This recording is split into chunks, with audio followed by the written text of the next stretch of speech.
Nós queremos que gente que está ilegal, em todo caso, tem a obrigação de pagar para estar ilegal.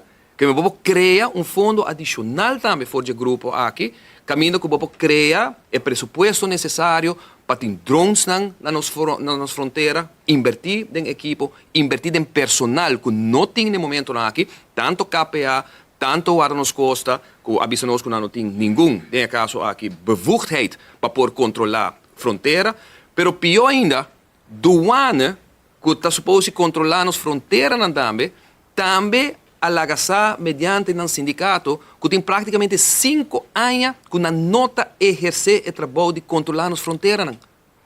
Que me pergunta tá mester, quem está controlando as fronteiras então? Botei radar tá quase baixo de outro para ir na San Nicolás, Sabaneta, para ir de nossa isla.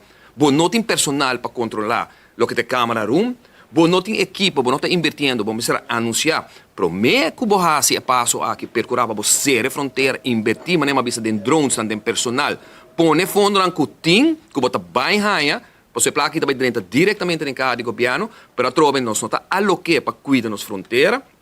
E banda de aqui, naturalmente, bota mira maneho, caminho que não anunciar que também vira e condicionam para esnan den futuro comece a permisso. Passo bascucha sindicato, bascucha grêmio e nós também está de acordo com ele. Esnan como vai legalizar o aqui na Aruba, nós está boa bisa, nós está sostener sempre quando não está den possuir todo documento necessário, não tem em todo caso nenhum passado criminal que não está boa documentar, pero tem uma quantidade de cupo de trabalho que também está rendendo que tem que bem de afo. Bom, nós escute, ministro, prometo anunciar a flexibilisacion aqui, visa que condiciona de manejo para gente ei também tá. Quem por busca mais gente já for. Que te condiciona na je? Nós também seguir uma gente grande que está bem, ou nós também tendo, não, é manejo tá, que nós também toma unicamente gente na jovem entre 22 com 27, 28 anos. Para eu não poder contribuir na caja de SVP, para não poder contribuir na pensão, problema mais grande que nós temos tá? Que nós toma gente grande que trabalha pouco anos e dois assim não acumular suficiente para ter bom pensão. Bota vai permitir gente solteiro bem ou bota fomentar para pareja na bimbiba na Aruba. Pareja young, para não poder criar 2 anos, 3 anos. Nós temos vergroening na Aruba.